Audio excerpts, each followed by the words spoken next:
Yep.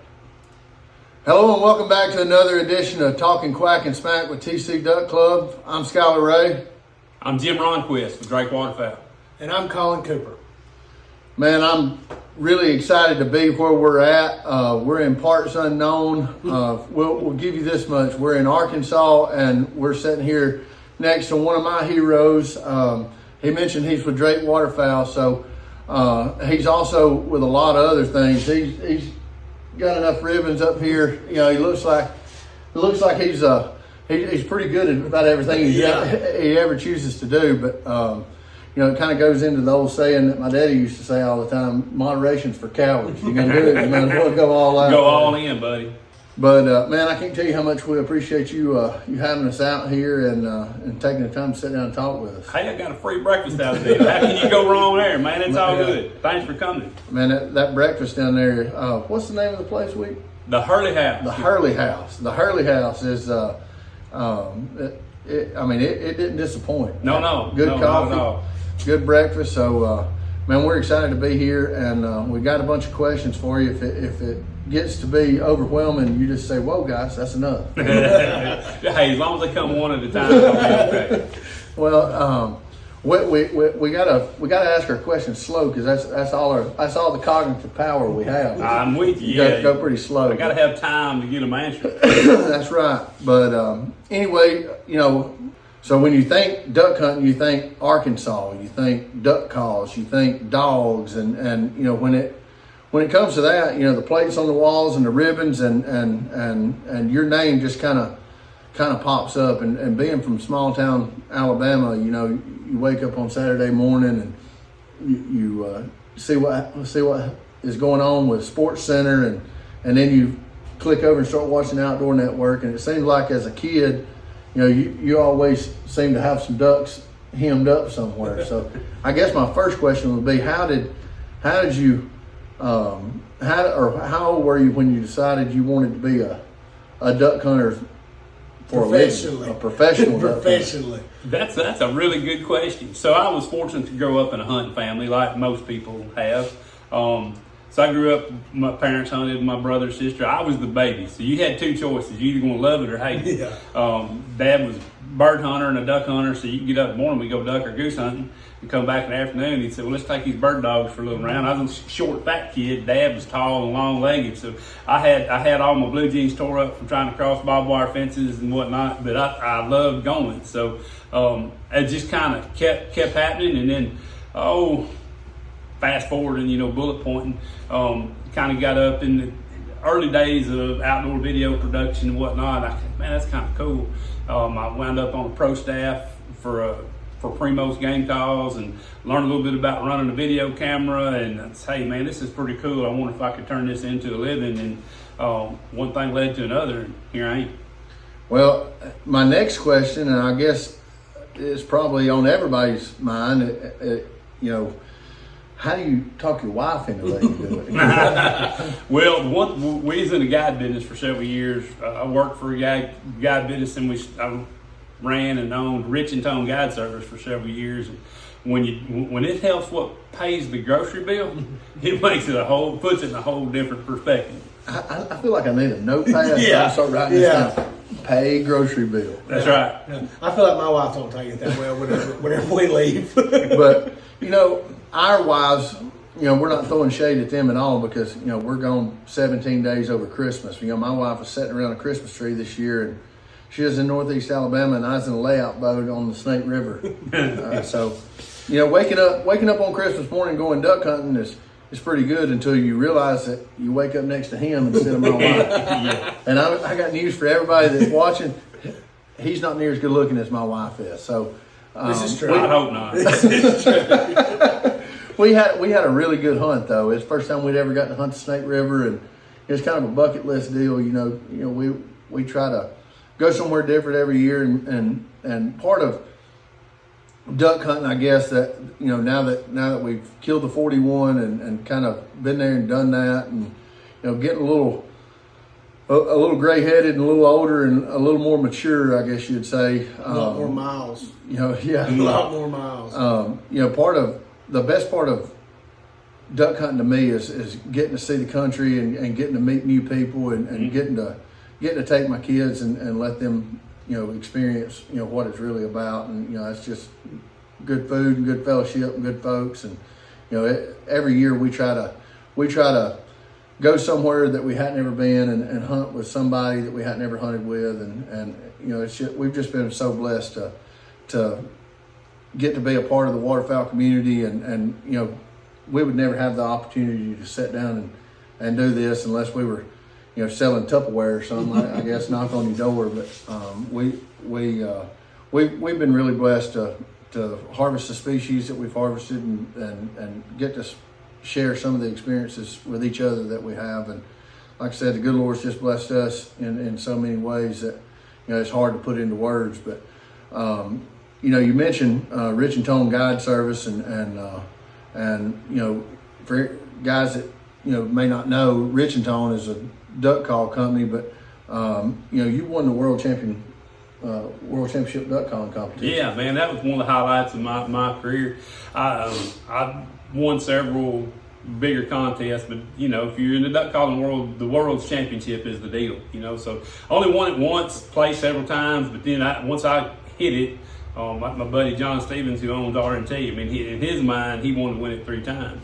I just wanted to win it. Once I won it once, okay, been there, done that, got that T-shirt, let's go duck hunting. But it was really something that I was extremely proud of and still am. It's like anything you work for, you appreciate it, and you're proud of it. Yeah, and that to me, in itself, duck hunting is different, in my opinion, and you're the expert, so I'm just going to give you my opinion, and you tell me if you agree or disagree. But there's 41 killable species of waterfowl in North America, and you've got to go to where they are. Mm-hmm. And in each region of the country, duck hunting tactics, if you will, duck hunting in general changes. And I think you could go anywhere and buy your baiting privilege and pour out a pile of corn and sit there with a deer rifle, and if a deer walks out within 300 or 400 yards, the story's over. Mm-hmm. But when you have a wild creature and you're mimicking the sounds it makes when it's greeting you or feeding or whatever, and you're speaking the language that they speak, if you will, and you trick that wild animal not just to get within range, but to commit so you can make a good shot on it and harvest that animal. To me, that is just unreal. And if you've never seen it, it's a sight to behold. And I think that's the college wars. That's kind of why we do it. But I'm going to back up on you. You said expert. Let me explain that. I'm not. X means used to be, and a spurt is a grip under pressure. I'm just some redneck that likes to hunt, so there's a difference there. But back to your point, calling, it's why I love the turkey hunt. I don't know what I'd rather do. Everybody says, what would you rather do, ducks or turkeys? Luckily, I don't have to make that decision. They come different times of year. But if you think about it, whether it be waterfowl hunting, turkey hunting, even communicating with whitetail, rattling, grunting, the elk hunters and the bugle, I think a big part of the draw to me is that communicating. And you asked earlier, I was fortunate to grow up in a hunting family, but we grew up duck hunting, goose hunting, turkey hunting, and I loved the calling and trying to learn how to call. At one time, I was driving my folks nuts, and they, like I said, as little short fat kids, so they put all the calls on top of the gun cabinet where I couldn't reach them. So I can't do it anymore, but I learned how to call ducks with my hand, and I could natural voice call geese and so they said, well, we can't cut his arms off, so just let him have them back. And that's kind of helped me get down the road. But to your point there, that idea of tricking them, talking them into giving up is a big part of why we like to do what we do. There's so much more to it than, sure, you can pass shoot, and sometimes that's what you got to do. Or if you got to sit on a fence row, deer hunt a turkey, sometimes that's what works. We're out there to have a successful hunt. But when it all comes together and you can communicate with them, you're communicating with them at their level, that's pretty cool.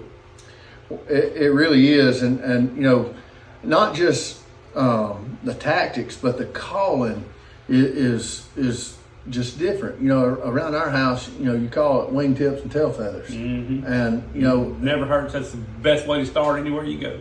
I mean, that's what we do. And really, if we really ever, when I call highball at them or hell call at them, it's really to keep them from going down in another part of the cornfield. If they're fixing to go way over here in light and they're 150. I'm just trying to pick them back up. Just pick them back up. And my, I guess, most successful trip, if you talk about harvesting animals and this and that, I was the offense coordinator at a little high school in Northeast Alabama called Etowah High School, and one of the boosters called me one Thursday and he said, "Hey man, you want to go to Arkansas?" And I was like, "Shoot, yeah, I'm ready to go." And he said, "All right, well, just come on by the house. We'll just leave." So I, went home, told my wife, "Hey, I'm going to Arkansas. See you bye." And she's like, "Whew, I'm glad he's gone. He ain't gonna be snoring tonight." So anyway, he or me and him jumped in the truck and we headed out to Arkansas. And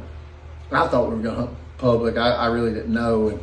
And when I got in the truck, he and I were having conversations, just talking, and I said, where we gonna hunt or who we gonna hunt with? And a guy named Brody Kroll played quarterback at the University of Alabama.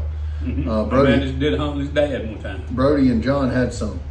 John Kroll, his dad, had some land leased from right there next to Coca-Cola Woods, and we went over and hunted with those guys, and it really just kind of shocked me, and to be 110% honest with you, I thought, man, if these guys would just quit calling, these ducks may come in here, because we're running traffic and ducks are just flying at top of the trees, and I'm thinking, man, if they are scaring these ducks away, I mean, they're just sitting there, because they're just screaming, bam, bam, bam, bam, bam, bam, bam, bam, bam, bam, and they're just hammering them with these cut down calls. And I'm thinking, man, they ain't never gonna lie. I mean, we don't never call at them like this. And sure enough, I mean, they just kept piling through the trees. And I'm like, man, this would never work in a cornfield in Northeast Alabama. But that was my first real, I guess, baptism into the flooded timber and seeing how it works. And I asked him, I said, how many days did you hunt before you realized you had to scream at them like that? And he said, well, we're just trying to trick them into coming into the treetops. And once they commit, through the canopy, you've got them then. And it was just truly awesome, because those ducks just, didn't know. And, it was before daylight and there's ducks all over the water. And, they're I mean, I ain't got to tell you, but it just kind of blew my mind. Wingtips hitting your shoulders as they're coming down, and I could have probably caught my limit, just reach down and grab it. But it was such an awesome experience to get to hunt with those guys and see that. It sounded like you had a good one, but every place is different. Even hunting in the woods, you call as you need to, right? Sometimes you got to call a bunch just to get them started to break them. A lot of times, what people refer as running traffic or trading ducks. You're blown a lot just to get something to check up. And then once you get them, there's a difference between calling at them and calling to them. You got to call at them before you can call to them. And I know it kind of seems silly, but once you get them broke, now you're calling to them, right? Right. But you're calling at them till you get them to break. Imagine going to a big county fair or sports show, and there's a guy up there selling them knives that they fillet them tomatoes with, and you're just walking along, you hear people talking and chattering, and this guy's just trying to draw in a crowd. So he's talking at you, but once you get up there and pay attention, now he's talking to you. Right. Same kind of deal with ducks. So that's probably what you saw there. A lot of days I don't call much, just hit a lick and watch, see what they do, then hit another lick and just kind of ease them around. Other times you got to be getting with it, breaking them high ducks. It just all depends on what you're doing. And you mentioned being on a pro staff and being with Drake Waterfowl. Can you kind of elaborate, what led you to work with Drake Waterfowl? Yeah, man, that's good. When I was with Rich and Tone Duck College for years, I produced RNTV, still great friends with the folks at RNT, still an RNT guy for the most part. But it kind of moved as far as it could. And the folks at Drake they had some new ownership, some ownership changes.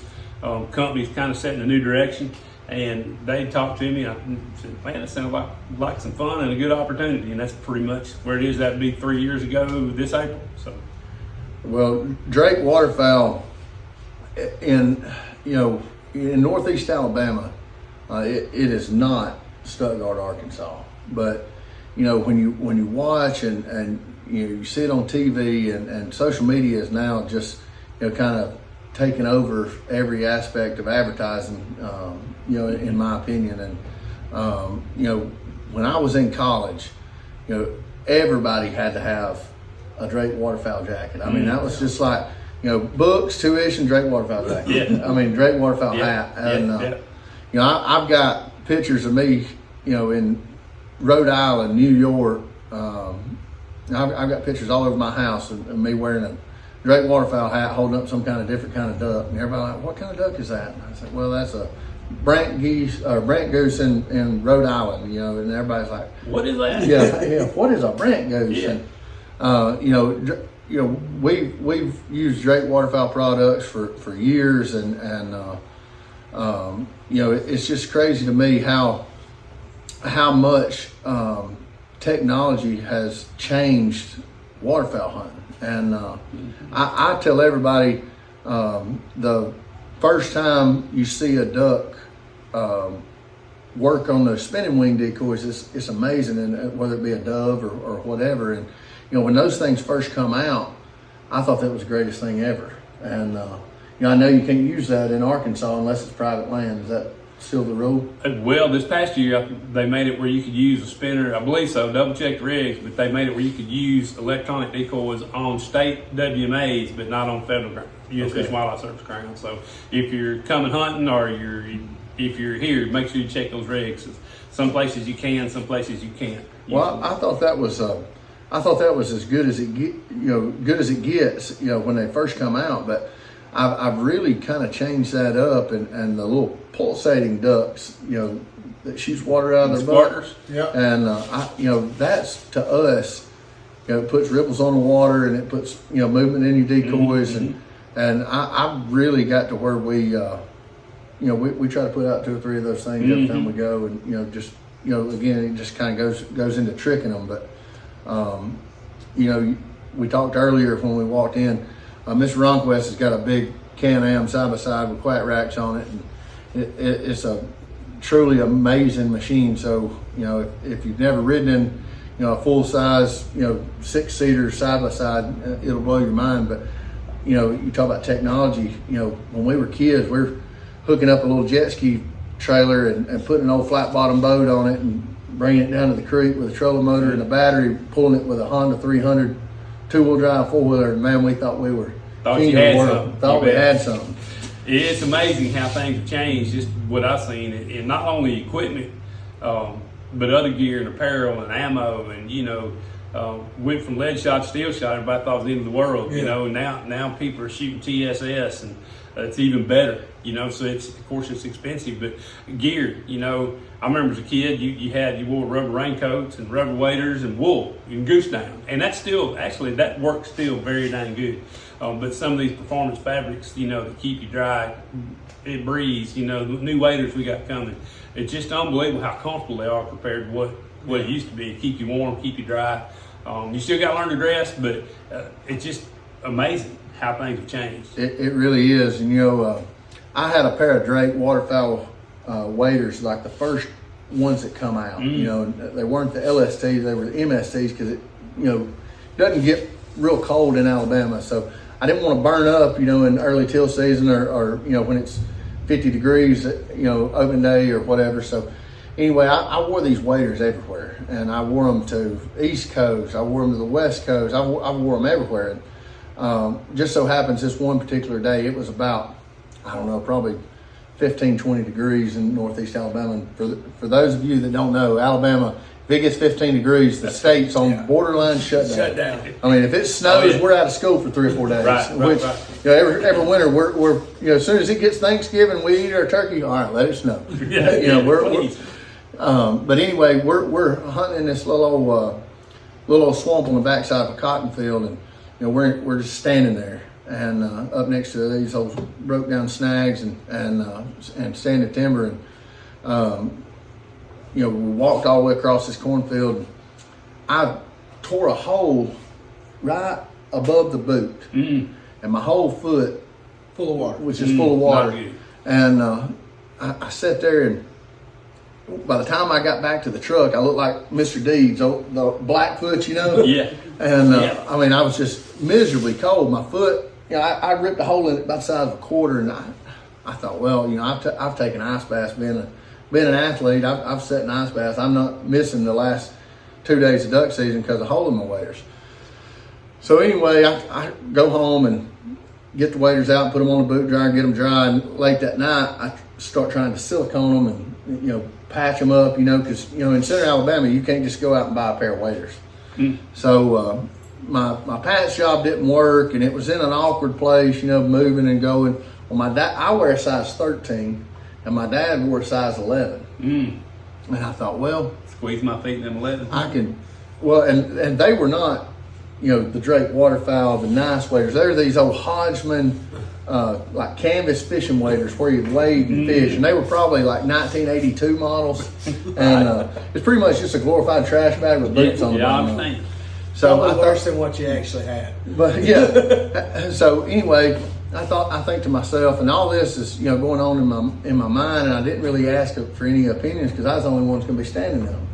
So I thought, well, I can be uncomfortable and my feet can hurt, but still be dry, and I can just layer up, or I can man it up and I can get the black foot again. I thought, well, I'll just wear these little waders. So again, I put them in the back of the truck. I get up there, and I've got all these camouflage on because they're not insulated, and it's 20 degrees outside. So I pull them waders up, and I peel my trash bag waders up, and they tied together. They didn't have galluses. They had shoestring, tied at the top.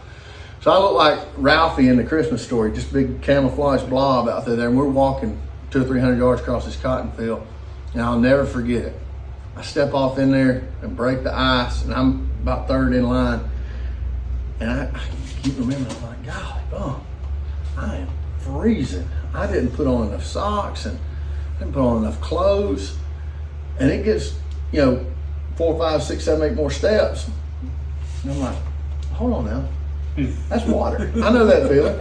And right before my feet started going numb, I realized that both legs on these things are leaking. So we get out there to where we're standing, and I can look down and I can see the water inside these waders. I was like, boys, this is not good. I said, no, that's the first thing I said. I said, this is not good, guys. I said, I know it's the last day, but I'm fixing to have to call the dogs off on this one. I said, no, man, you can't do that. I thought you was tough. And they start bashing me, Oh, yeah, and like, man, you got to tough this out. It'll be numb. It's no different than an ice bath. You man up. You better not go that truck. We ain't never gonna let you live it down. Just give me a hard time. So I thought, well, if they can stand here, I can stand here. So I decided I'd just stand there, and we luckily got it done pretty quick that morning. And when we get back to the truck, I'm walking across that cornfield. Let me back up. I'm walking across that cornfield, and you can just hear the water sloshing, and water's like coming up, bubbling up, and I'm miserable. So I get back onto up to the truck, and I just pull those waders down, and water just spills out in the ground. Well, then the real issue starts. I mentioned that I wear a size 13. And they were size 11. I couldn't get they were sucked on there like you had painted them on. And my buddy Brian he always takes a pocket knife, and it's just sharp as a razor blade. You can cut your eyeball looking at it. I mean, it's just. So anyway, I was like, Brian, you're gonna have to fillet these boots off. He's like, I ain't cutting your boots off. Just take the waders off, Scott. I said, Brian, I cannot get them off. So he's like, well, throw your foot up here. So I've got a hold to both sides of the bed of this old Toyota pickup truck, and he's just yanking my foot. And I thought, look, man, you're gonna have to cut them off. So he gets it out, and he has to like whittle my boots off my feet. And by the time he gets them off, I mean, my feet are so cold. I thought I was gonna have to have my toes cut off. So I get in there and crank the truck up, and we warm up, and everybody's laughing and taking pictures and making fun of me and everything. You should have just worn that boot, then you at least have one leg.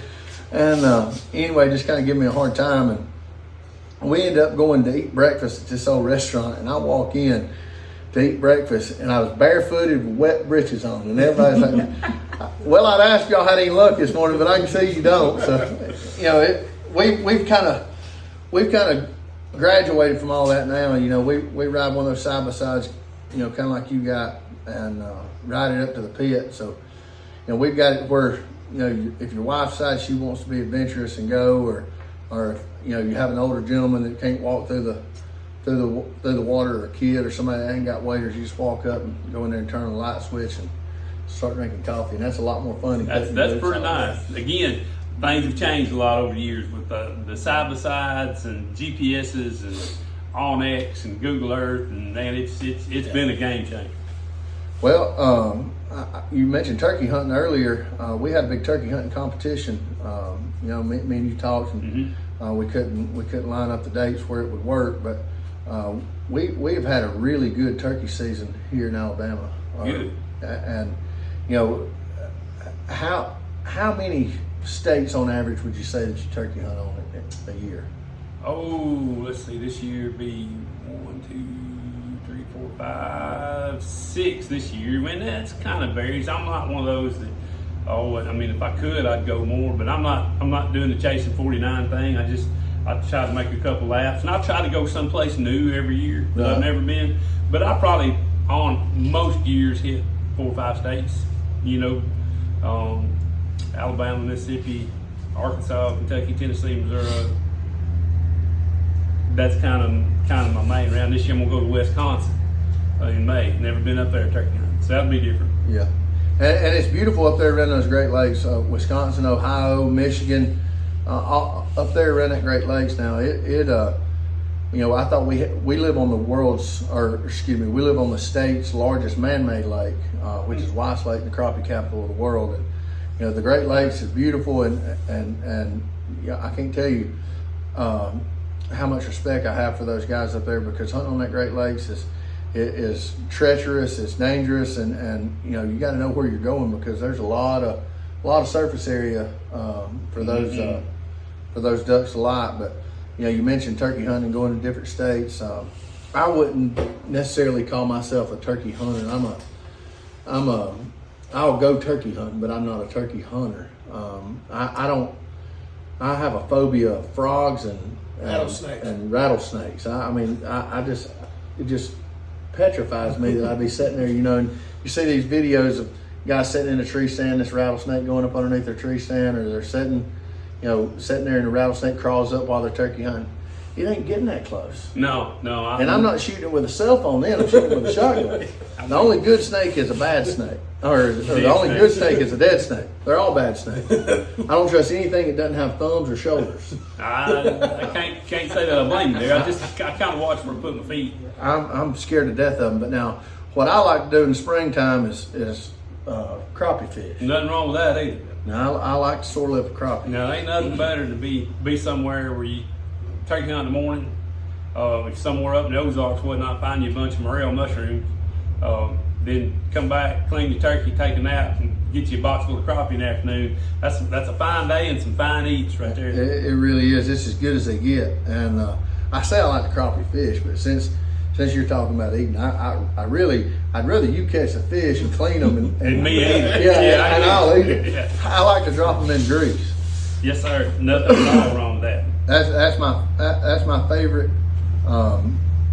I guess you would say game fish, freshwater game fish is, you know, when that crappie starts swimming around in that peanut oil, we're a couple of minutes away. Whenever it just starts floating up there, that's time to get it. Yeah. Don't let it float too long. Yeah.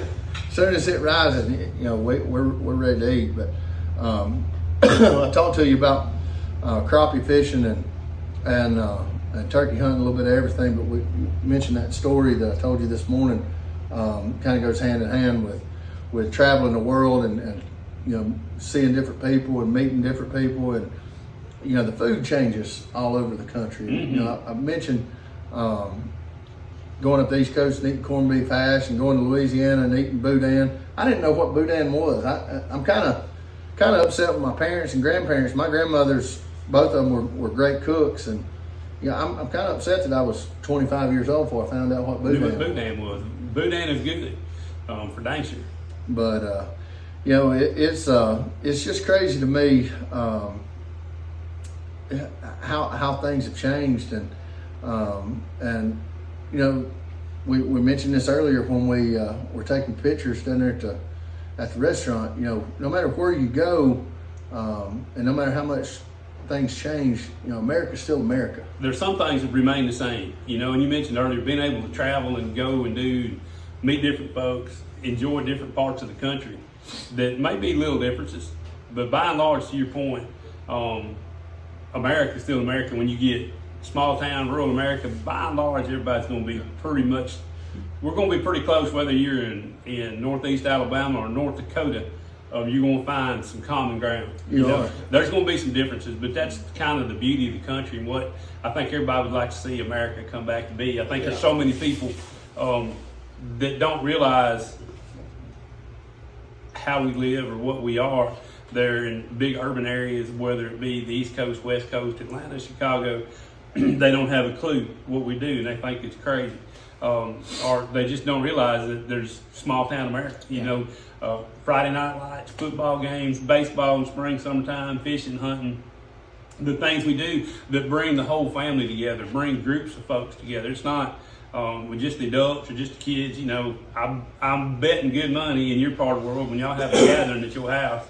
It's your buddies, your parents, kids that study, go to school with you, that you coach. I bet it's everybody there, and that's kind of a good thing. We need more of that. Yeah, I would agree. I would agree 100%. And we've been lucky. We've been around the country, but it seems like everywhere we go, we run into good people. Mm-hmm. It's small towns, Idaho, New York, you still get that hospitality, whenever, because you run into the small town people, especially out there in Idaho. We met that gentleman in that restaurant, and he's like, "Hey, y'all just met us here in the morning, and y'all can just hunt with us in the morning." Mm-hmm. And we're like, "All right, well, here we go." And we show up, and it was shot him in the face. I mean, and the guy again, he was like, we didn't know him from Adam's house yet, and Colin even.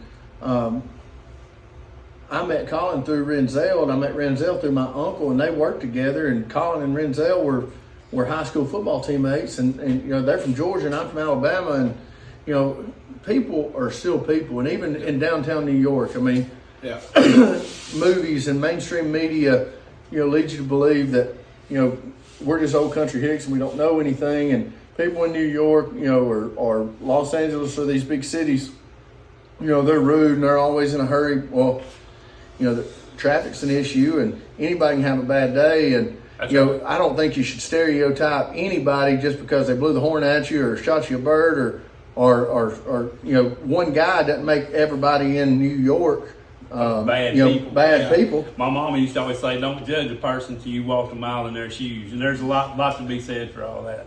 After 911, I remember I was at NWTF or SHOT Show or somewhere, and I got to meet some of the firefighters from the 911 deal. These guys work in fire departments downtown New York City, and you get to talking to them, man. When it comes a long weekend, they're getting out of city, they're wanting to go hunting, fishing, get out of town, and they were good, regular folks, man. They just happen to be New Yorkers, or they could be from anywhere. But the whole point of it is, if you just talk to folks a little bit, good folks are good folks wherever they are. Just got to talk to them a little bit. Well, he mentioned going to New York, and you mentioned going somewhere different every year, and we do the same thing. And we're in downtown. I wouldn't say downtown New York, but we're on Long Island in New York, and we pull up this gas station. This guy standing here next, Maserati or Lamborghini or some big fancy car. They don't sell those at the Ford dealership in Fort Payne. So, I didn't know what kind of car it was, but that, it probably worth more than my house. And I say, "Partner, where's the best place to eat?" And he said, "You talking to me?" And I said, "Yeah." And it's dark. And he said, "The top of the hill, steak restaurant, and a little place called Hendrick's Steakhouse." And we all walk in, and this white tablecloth, and there was nobody parked out front. Well, it turns out it's valet parking. Yeah. And we just pulled up in front of the place and got out pulling a 28-foot duck water in a camouflage truck. In all camouflage. In all camouflage. We walk in, and everybody just, they're not looking out the corner of their eye. They're kind of turning over, and everybody's coming up to us, and they're like, "Are y'all on TV?" "No, we're just rednecks." And they said, "Where are you guys from?" And or where are yous from? Yeah. And we say y'all, and they say yous. And I said, "Where are yous from?" And I said, "We're from Alabama." And they said, "Alabama, no joke." And anyway, we struck up a conversation. The lady ends up asking me if I had my duck whistles with me. And I thought she was meaning like the whistles for the dog, And Right. I said, "Well, actually, I've got them in my jacket pocket right there." So I stand up and give it my best world duck calling competition right there in the middle of this white tablecloth restaurant. And the waiters got on tuxedos and everything. And when I get done, everybody's standing and clapping. They're like, "Oh, good." But people coming up wanting to take pictures with us and everything else. So you've got people that still like to laugh and have a good time. And I still believe that America, with all of its faults, and we've got things that's happened in our country that we're not proud of, and wish we could take back, but it's history, and I still think it's the most diverse place on the planet with some of the most interesting people in the world, and I think it's the greatest place that's ever been with the most freedom of any other country, most rights than any other country. And I'm not planning on going anywhere else. No.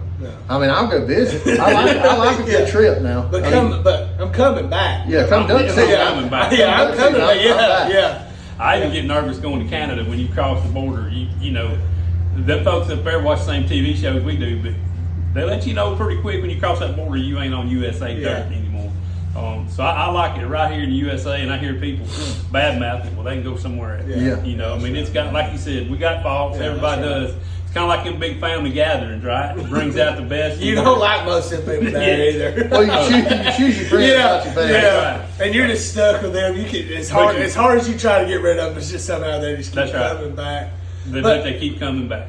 But we was talking about New York. So our last day, this is the funniest part of this whole trip. So the last day that we're fixing to come home, we decided night before, hey, we're gonna go brant hunting one more time. So we wake up that morning, get going, meet up with our buddy. We've got these brant killed 20 minutes. Mm-hmm. So we pack up, we go back to the house. We got a 25-foot boat, and we got a 26-foot enclosed trailer. And we're headed back to Georgia now. We're in New York. So we know. Hold that thought just a second. We got a 25-foot boat, a 26-foot enclosed trailer. Are we two trucking? Two trucking. Okay. Two trucking. We've got two in one truck and then two in another truck. So, all right, we're headed back to Alabama. So somehow, from point A to point B, we end up in downtown New York. I'm talking downtown at the square. Like we're fixing to take the Hudson Tunnel up under this thing, and by the time we realize where we're at, it's too late. It is too late. There's crossing guards, there's skyscrapers, Times Square. If there's the camera in Times Square that morning, you can see this Chevrolet and this Dodge headed right through. Boy, you talk about pucker factor. Oh, God. And you want to talk about like people? I wish I had a voice recording of what people were thinking when we come through there, because I can only imagine. I mean, you pull a camouflage boat, a 28-foot camouflage boat through downtown Times Square, New York City. Yeah. And there's people down there that didn't know that stuff like that existed. Even happens, no doubt. I mean, and we didn't want to be there, no worse than they wanted us there. And everybody's just stopping and looking and like what are y'all doing? And lost. I guarantee there's still people talking about that one day in Times Square. And these trucks, what in the world is that? There's still people talking about that day. Hey, you remember we was in Times Square and this guy come pulling a boat through? Yeah, and there's old guy out there in Washington State talking about it too. Probably some Coast Guard people in Miami. We got pulled over by the Coast Guard, and this old guy's. I can just imagine what he's thinking. He wakes up and he's planning on having a nice Saturday morning to himself, overlooking the Puget Sound and seeing whales or sharks or seagulls or bald eagles or whatever that you normally see out there. And he saw a sea ark. We run it up in his backyard and sunk it out there in the middle of the ocean, and come out swimming on the beach there, and ended up catching our truck on fire and everything else. And we got the boat out, got the truck out, and everything worked out good, and we made it back to Alabama. But you know, it's like the movie Smokey and the Bandit. You ever seen Smokey and the Bandit? Yeah. Oh, You know, yeah. Burt Reynolds tells Frog or Sally Fields, the bandit looks at Frog and he says, you know, when you tell somebody something, it depends on what part of the country you're standing in, as just how dumb you are.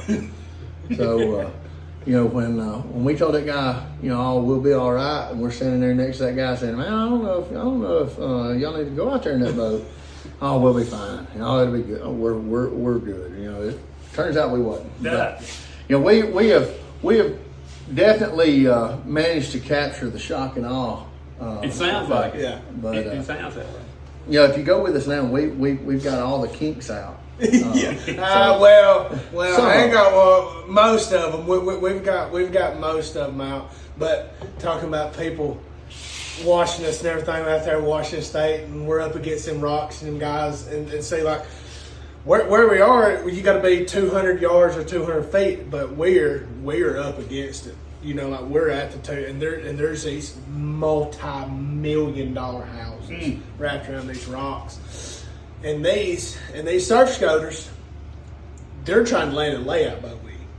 So like we get in there and everything's going, and here they come, and these people are standing up here watching us, and me and Renzel, we're sitting there in layout boat, and here they come, and we just let them have it, and just, you know, and I'm sure they had stuff to say about us, and we just turned and waved. I mean, but you know, most of the people that you encounter, and even those people, you know, they were just as nice as they could be. I mean, I would imagine it would be like, you know, watching it on TV, watching it from that multi-million-dollar balcony, because you know you're watching it down this cliff, so you'd have a bird's eye view. But you know, America is such a beautiful place, and there's got so many great people, you know, just like you, and you know, Captain Charlie from Island X, and Rod Merritt from Maine, and you know, of course, now we're sitting down with you, and we sat down with Ramsey Russell, and you know, so many of my heroes that I've seen on the Outdoor Channel and on the internet, and you know, watching TV and that kind of stuff, and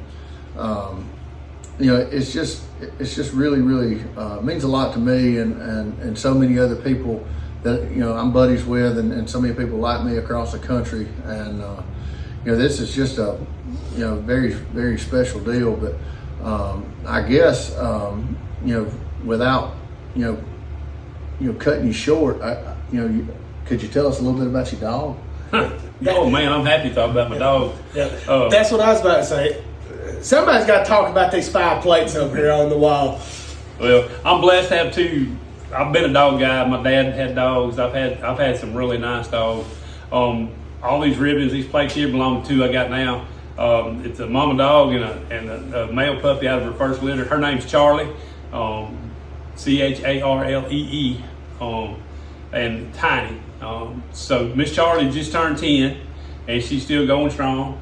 She's trained by Tyler Patterson at Maple Ridge Retrievers. I don't know how many dogs she's picked up. I don't keep track, but she's picked up a pile of them. Little Tiny Man has 2. And just as you can tell by them ribbons, I've been blessed, and they're hunting. They're not all about ribbons, you know. Little Tiny Man is first. And got to back up. So we have Charlie's first litter, and my daughter, who she's helping me when Charlie's whelping puppies in the house. We had an X-ray done not long before they were born. It's kind of a good idea if you have litter puppies, go to your local vet, get you an X-ray, kind of get an idea of how many puppies you got coming. But there was one puppy in there. And my vet said, man, you may have one stillborn, and you could see his little head. I mean, literally, he said, he may not make it. So it kind of looked like about which one in line. So Charlie's getting these puppies out, and she's being a great mama, and she's licking them, and Jenna's bugs, she's wiping them up, you know, and helping out. And there's one come, boy, he wasn't moving. And if you've ever whelped a litter of puppies or critters any kind, you know, and mama, she wants to get them squeaky. She would pick it up and throw it, and if you take a puppy and when it's like that, just hold it head first, bam, and you get all that phlegm out of their nose and whatnot. I said, Jenna Bug, get him squeaking. He wasn't moving, and he was noticeably smaller than the rest of them. And Charlie kept licking on him and whatnot. And finally, he started squirming around there a little bit. So, okay, we'll be good. And he just, we had pictures of him, and he was small all the way through and thought something was wrong with him. As the puppies progressed, his litter mates would pick on him horribly. They'd play tug of war with him, he'd squall, carry on. And he'd sit there sometimes and he'd just shake. I thought, oh man, I don't know about this one. So, but every now and then I get that duckling out. He'd come alive on that. But I still worried about a neurological problem or something. So when come time for bites, one of the yellow collars off limits, guys. He may have some issues. I don't know. Long story short, Jitterbug wanted to keep him. So we did, and he's come around. And he's pretty cool. We still call him tiny, but he's 55, 56 pounds. I mean, he's not that small. About the perfect size. Yeah, built like Mighty Mouse. But first couple times I took him hunting, we was up in Missouri, I think. We'll get back to his first duck in a minute. We at a place on the Missouri-Kansas line, and he just had some woods there, and we crippled one off, and he was out looking. I was getting out helping. I looked through the woods, and I seen something do like that. I said, what the heck was that? Was that a beaver or muskrat? And then I seen Tiny's head come up. Well, lo and behold, the sucker was diving. And I was like, oh, good Lord, don't try to breathe. That goes back to another story. So we got an old reservoir back here, the pontoon boat on it. And Jitterbug and I was back there getting things ready to go, for Memorial Day weekend. I was moving a pipe or something. So I was laying, and it's an old pontoon boat. It's nothing to take the lake. So I was just laying on the front of it, working around. And here come little Tiny swimming out there too. So I just picked him up, put him on the pontoon boat, didn't think nothing about it. Well, he comes running up to the edge, just right off of it, nose first, like gone. Like you didn't even see waves moving anymore. Oh my God. Here he comes up out of the water. So, gosh dang. So then he was scared of water for a little bit, I thought he was done. So that leads me back to the story about here he is, he's diving.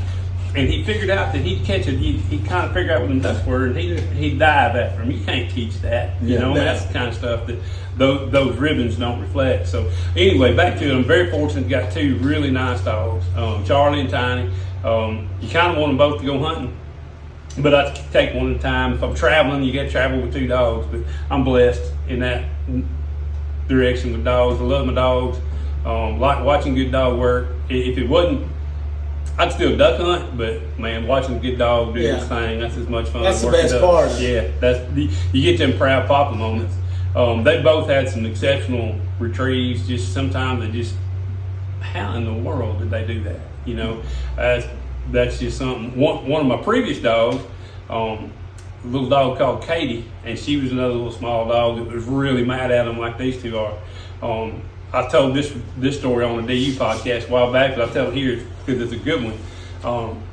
While all my dogs have made some great retrieves, Katie, Tank, Charlie, Tiny, they've all been exceptional. This is one of the ones that you just don't forget. And this is back in the guide business days. Hunting in the morning, we shooting several ducks, having a good morning. And we shot into a bunch, had a pretty good volley. And Katie was out picking up birds, and then she got on a pretty good cripple chase with a mallard hen. And she lost. And, typically in that place, she was tough, man. She knew where they were going. And she come back, got on the dog stand, and I chastised her, just kind of being funny. Miss Katie, why'd you let that duck beat you?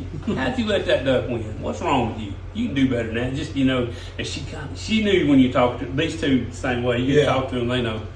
Well, Hunt started slowing down. I noticed her looking over there towards the last place she saw that old mallard hen. Old hen dove by an old stump. This place is an old deadening. It's kind of tough getting around. It's really muddy.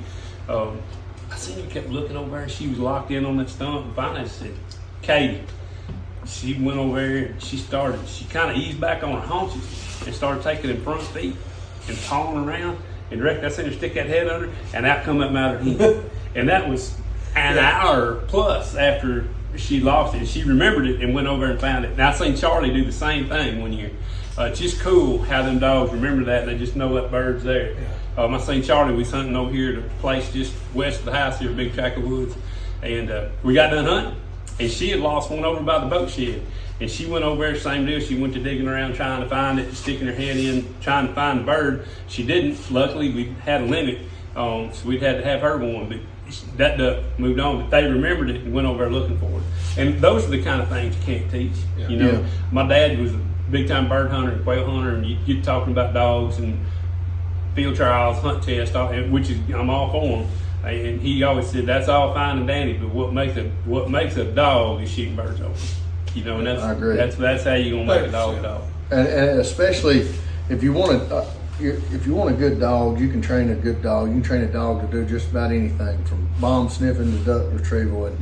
And you know, I've got a really good friend of the family that her husband has seizures, and they have a dog that alerts, you know, seizures. That's amazing. Yeah. And Molly is actually the head of our National Wild Turkey Federation, and they're in our county or whatever. And you know, dogs are unbelievable, but you know, this one that I've got, you know, they say that you only get one in your whole life. They used to always say it's one good dog, one good woman. I got the good woman. I out-kicked my coverage there on my bride. But I've been blessed. I've had several dang fine dogs. I have too. I've got one that I bought. And I've got a heck of a story about her too that needs to be told on this podcast. I've got one that I bought, and I really didn't care if she hunted or not. You know, my dad had liver cancer, and we bought this dog, and you know, just to give him something to do, and you know, reason to get up and do, and you know, she went everywhere he went. Mexican restaurant, Stars Barbecue, Jack's to eat breakfast. It didn't matter. You know, wherever he went, the dog went, and you know, she was part of the family, and you know, when we sold his old home place, I had buried the dog beside the swimming pool with a headstone.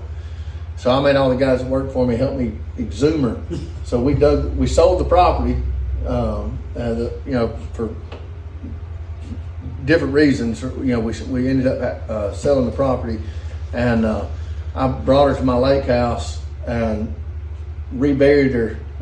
I just couldn't stand the fact, you know, because I knew most people wouldn't want somebody else's dog's headstone beside their swimming pool. So I knew that either, you know, throw the headstone away or something. So, and I didn't want to bring the headstone without the dog, so we just dug old Mia up and brought her over there with us.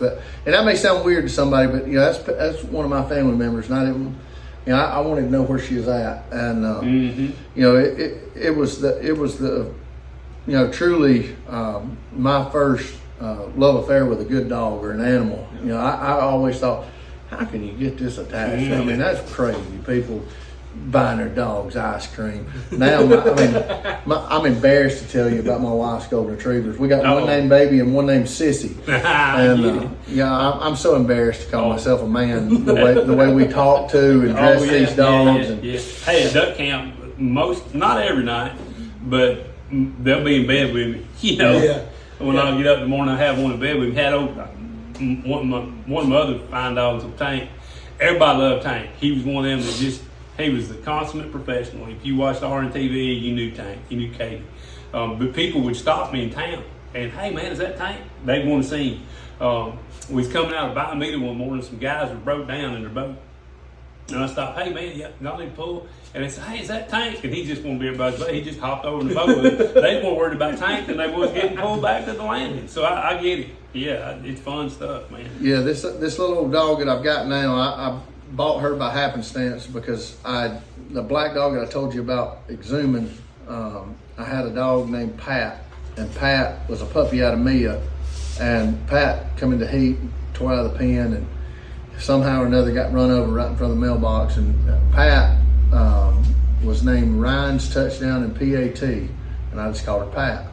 And being a football coach and you know, having a little boy, I named that dog Ryan's Touchdown and PAT. So his whole life, you know, I'd set him down, you know, on the tee box of the golf course, you know, where we was living at the time, and I'd send the dog up the fairway running the blind, and you know, send her down the edge of the cart path, you know, because she won't run on the asphalt, she'll run in the grass. So I'd lay that pile right next to the cart path, and she'd run 200 or 300 yards up the, you know, just in a straight line right up the cart path. And we worked that dog every day, and you know, Ryan was still a little kid. Hey, where's Pat Pat, Dad? Let's play with Pat Pat. You know, wanting to go play with Pat, and she got run over, and I ended up buying this dog, just first one I could find that had a puppy on the ground, and ended up being a lady out of Kingston, or Calhoun now, is Melissa Dobson with Southern Comfort Gun Dogs. And I bought that little old dog, and to tell you the truth, I didn't care if she ever retrieved anything.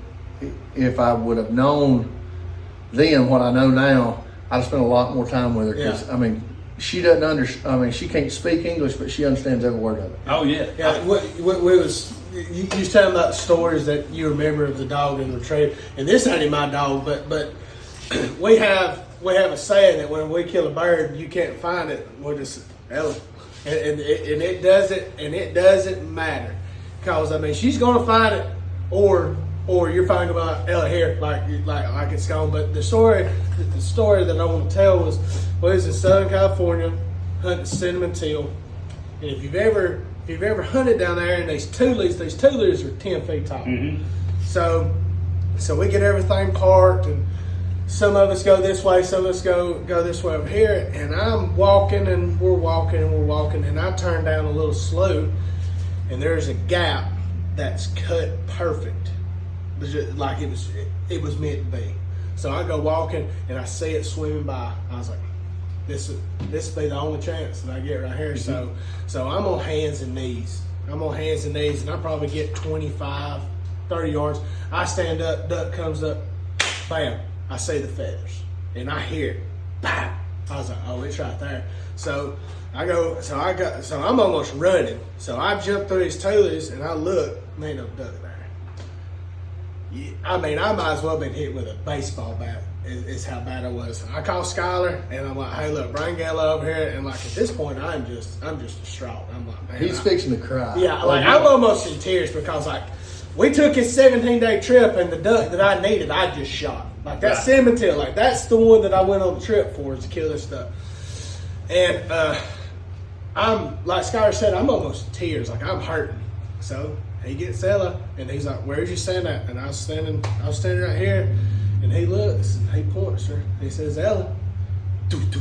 She all the way through the tules, all the way through the water. She hits the other side.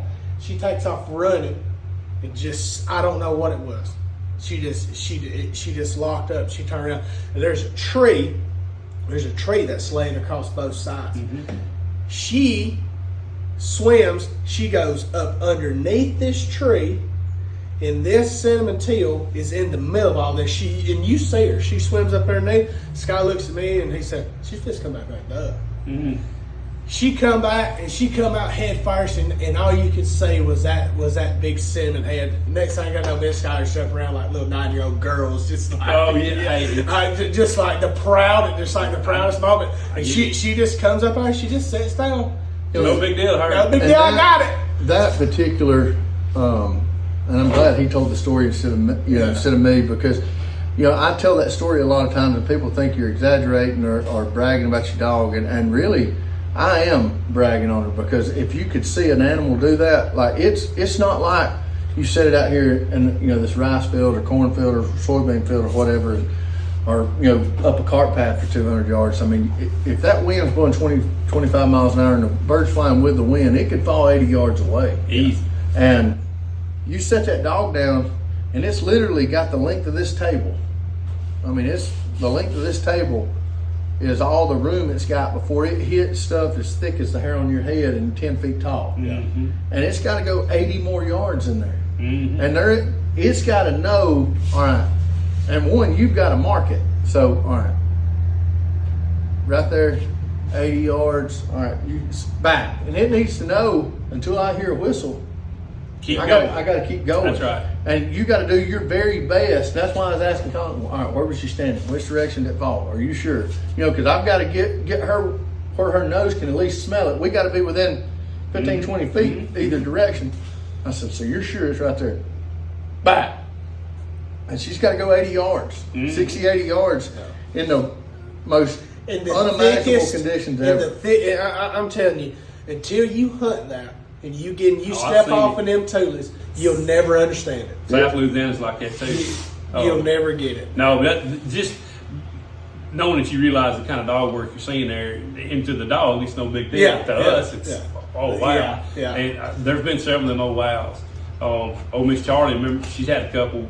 First year, she's 3-year-old. We was hunting out on the Platte, western Nebraska, and she picked up let's see, 5 limits of Central Flyway Mallards and Canada geese. And she's having to bail off on the current side of the Platte, fight that current, and then go pick them up, you know. Long day. Long day. But, Long day. She can handle it. And there was one old cripple fell way back here, and I could send her to it, and I had one more spot to stop her, and I could give her, I remember it was a left-handed back. She just had to carry it through that thick stuff, like you're talking about, to find the bird. And she took the cast, come back with a mallard drag. You know, it's just amazing to see him do it. And one of my favorites of her, we was hunting the same place on the Missouri-Kansas line, a big cornfield, and she's sitting there, and we shot a duck, and one fell, you know, one of them lung shotters, you know, went splash, and had a big splash over she could see the splash up over the top of the corn. I looked at her, she was locked in, ain't got nothing to lose. Yeah. Charlie, just let her go, couldn't handle once she's getting in the cornfield, she on her own, you know. So we sitting there, drink coffee, talking, you know, and find somebody said, here comes that dog, and it's got that duck, you know. And it was probably out there. It's not that it was that long a mark if we was in this rice field, but standing corn, 150 yards. Yeah, you know, that's a long way. That's a long way. That's a long way. You know, so, yeah, I get it, man. I get it. That's why I like good dogs, because that you remember the dog work more than you remember. Yeah, we shot a lamb of ducks or not, but you remember the dog work. I think everybody that watches this, you know, as successful as you've been, and as many things as you've done that needs to be talked about and appreciated and bragged on, and you know, all the places we've been, and you know, all the experiences that, you know, collectively we could sit here and talk about. We're sitting here talking about dogs, and you know, dogs are athletes. I mean, they're athletes in every sense of the word, and being a coach, I think I'm qualified to say this.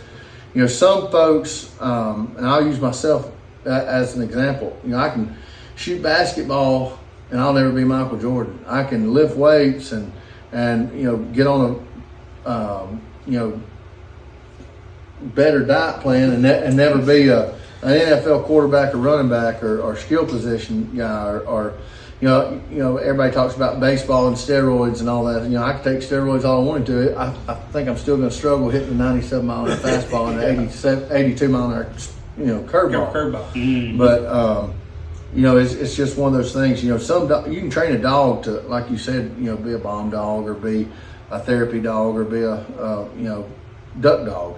But there's several dogs that I've been around that, you know, they've just got it, and it's hard to explain to somebody until they've seen it. Yeah, it's hard to describe into words or a paragraph or even a story what it is. But when you see it, in an athlete or a dog, you realize, no doubt. And that dog's got it. Cam Newton in college, Michael Jordan, Cal Ripken. I don't think anybody ever break Cal Ripken's Ironman record. No. Tom Brady was it, and you know, Bo Jackson, Herschel Walker, Barry Sanders, Tiger Woods, Jack Nicklaus. I mean, those guys are it. And you know, somebody that's done as much as you've done, somebody that's been to places that Ramsey Russell's been. I mean, you guys, y'all have it, and you know, we're just following footsteps. Sounds to me like y'all got a little case of the it. Well, we got a little case of some. My wife, she probably break it down for you what we've got. You know, bad habit. That's what my wife calls it. Like, God, I'm so tired of this habit.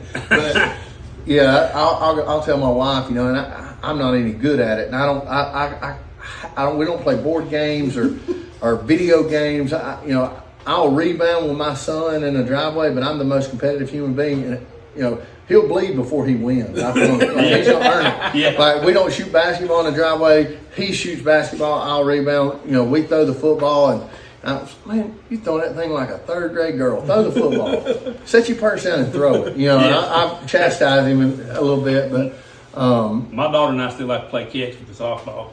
Yeah, it's But here's one you'll appreciate. I know where you're going. I'm trying to cut you off. You being an ag teacher, you'll appreciate this.